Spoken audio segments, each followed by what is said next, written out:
I'm Mrs. Falk, and today I'm going to be teaching you how to make jam-filled coffee cake. And I've been making this recipe over the years with my students, and they always are a little skeptical going into it because it sounds like something scary they've never had before. But once they give it a try and make it for themselves, they find that they really, really like it. So we are going to start off here with Jiffy baking mix. And I'm actually going to be doubling this recipe, but I will put the recipe down in the comments below. So our Jiffy baking mix, you're going to be using 2 cups. So I have a 1/2 cup measure here, so I'm going to do it 4 times.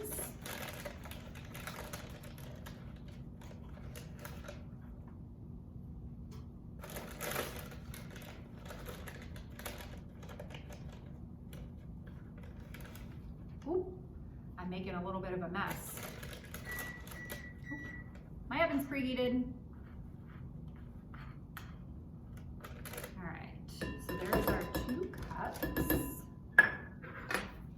Okay, next what we are going to do, we are going to use the cutting in method, and we are going to be using butter and cream cheese to cut it into the recipe.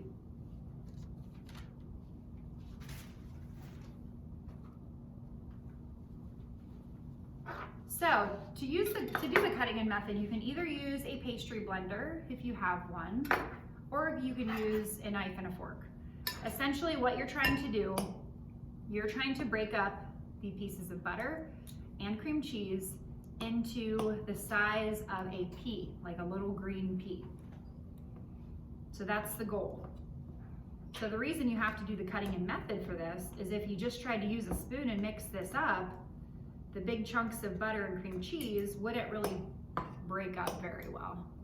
Okay, so you can use the knife and the fork, or if you have a pastry blender, you can use that. Essentially, you're literally cutting in the ingredients. Okay, sometimes they get a little bit stuck. Okay, this pastry blender is not the best, so hopefully you have a better pastry blender than I do. I'm gonna just use my knife and fork. There's the bell. Can you tell that I'm at school? What gave it away? Let's see, maybe the setting. You can see where I am. Also the lovely bell that tells us to change classes. All right, so we're getting these broken up pretty well. I'd say with the recipe, this is truthfully the hardest part of it, is just getting these broken up. I don't know that I would say hard, maybe time consuming part of the recipe is this. My students, when we make this in class, are always at first, as I said, a little bit put off by it because they think it has coffee in it. So it's called coffee cake. And if you know anything about coffee cake, it doesn't typically have coffee in it. Typically it's called coffee cake because why? Any guesses? Because it is traditionally eaten while you're drinking coffee.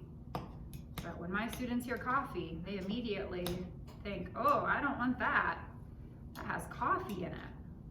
Little do they know, there's actually no coffee in the recipe. So once I explain it, they're always like, oh, I understand. Makes a little bit more sense. Okay, so we're doing pretty good here. We have these chunks broken up pretty well. Remember, what did I say was the size goal for these chunks? No bigger than the size of a green pea.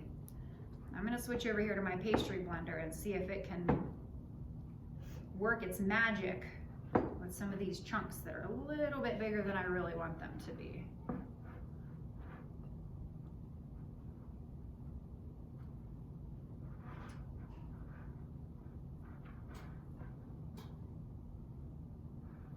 These are looking pretty good actually. Okay, another thing too, another tip I would give you, when you see the recipe that I will be posting, sometimes I've had students do this before where they just throw everything in all at once. But there's steps that you have to follow with this recipe. Okay, you need to go step by step. It's really, really important, especially with this recipe. So the next thing is we are going to use 3 tablespoons of milk. And for this actually, oh, I'm gonna need 6 tablespoons, aren't I? Thank you for reminding me, I'm doubling. 1, 2,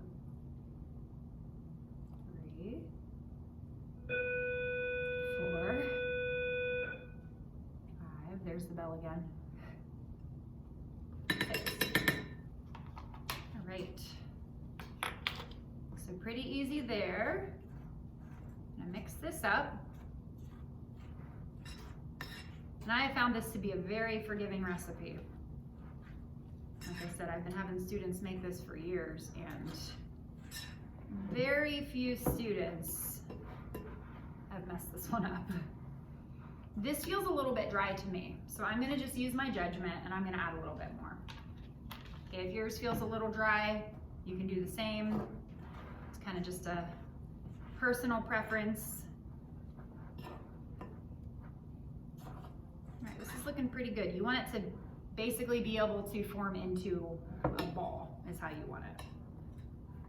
So next, this is the part where your hands are gonna get a little bit messy, which is okay, that's part of cooking. I'm gonna put just a little bit of flour on the counter, and the recipe says for you to knead it. Have you ever heard of kneading bread? Knead it, it says 10 times. Okay? So you're gonna get your hands a little messy, put it into a ball. You're gonna knead it 10 times. Easier said than done. It's hard to even get out of the bowl. Okay, there's a little bit left in here. We don't wanna waste any. Okay, this is also gonna help your dough not to be so sticky. Now, truthfully, I don't count when I'm kneading this. I usually just do it until I think it's done. Okay, this feels pretty good. It's not sticky anymore. It's pretty good texture.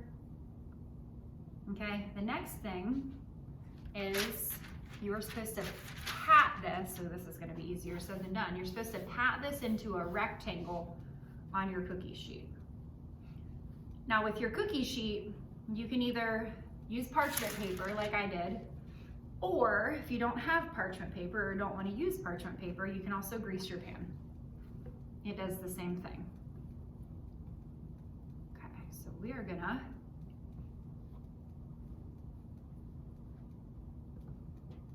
pat this out. I'm just doing it on my regular counter just because it seemed like it would be a little easier. And then I'm gonna transfer it. Okay guys, it's supposed to be a rectangle, but honestly, it doesn't have to be a perfect rectangle. Clearly, mine is not a perfect rectangle. Okay, so next what we're gonna do, I am gonna wash my hands quick, because as I said, this is pretty messy. The next thing we're gonna do, you need to think about what kind of jam you wanna use.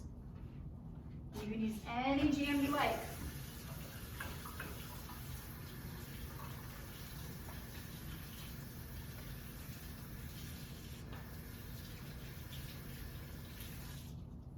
Sorry, had to take a little pause to wash my hands. They were feeling pretty messy. Okay, let me just wipe this into the trash real quick here so I can use this workspace with my cookie sheet. So you have to think about what kind of jam you like. I find that my students, their favorite types of jam when I buy it is strawberry or grape. So for mine, I'm just gonna go ahead and I am going to use strawberry. Okay, so it says 3 tablespoons of jam. The nice thing too, I always tell my students, if you want to use more than one type of jam, you can. So it calls for 3 tablespoons, okay? So you could even technically put 1 tablespoon of one kind, a tablespoon of a different kind, and then a tablespoon of even a third kind. Because sometimes, believe it or not, students don't always agree on the type of jam that they want. I know, that's hard to believe. So that's 3. Remember, I'm doubling it. So So I'm gonna do 6, 4, 5, and I'm not measuring real closely, honestly. Like if you did a little bit too much or a little bit, not quite enough, with this it doesn't really matter. Whew, this is an actual struggle. Now I'm gonna grab a spoon because I am going to just kind of smooth this out, make sure it's pretty even. All right. And the next part is the part that trips up students sometimes. So let me show you a trick. Oh, this looks so good. Okay, so the next step you're gonna do, you're gonna take kitchen shears, or you could take a knife, and you are going to cut, I'm trying to do this without it falling. You're gonna essentially cut 1-inch strips on each side, basically up to the jam.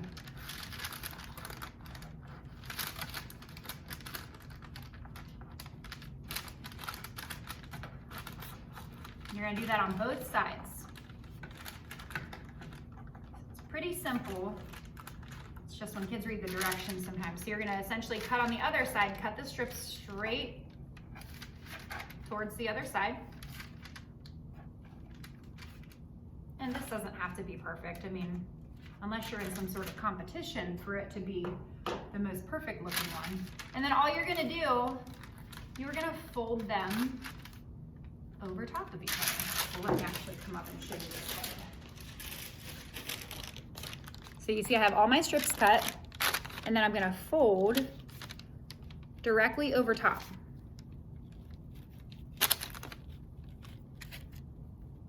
Whoop. Whoops-a-daisy. Sometimes they break. It's fine. Whoop, that one really broke. You're just gonna fold them across till you get all of them completely folded over and done. So you're basically hiding the jam.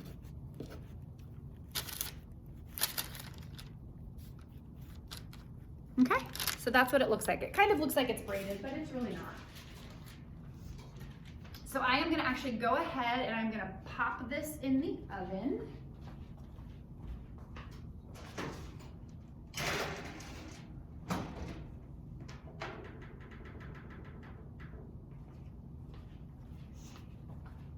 And while that is in the oven, I'm gonna go ahead and make my icing.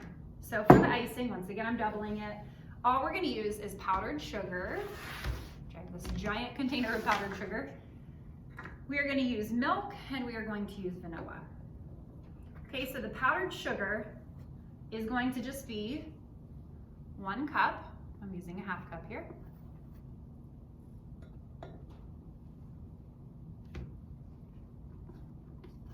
You can do this in a bowl. I'm doing it in a liquid measuring cup. It's just kind of a personal preference as to how you want to do it. And then 2 tablespoons of milk. Let me reuse my strawberry spoon here.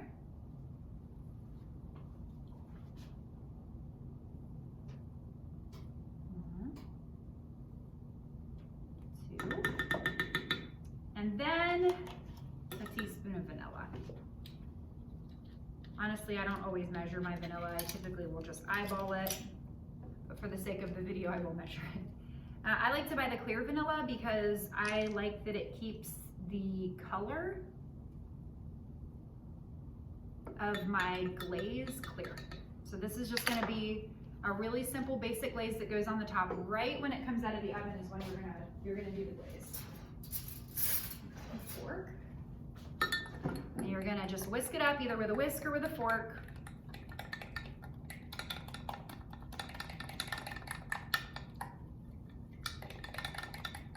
Okay, whisk it up. Now when your coffee cake comes out of the oven, it is ready to go to put this on. So I'm gonna pause the video here for a minute, and then when I take it out of the oven, I'm gonna show you the end result.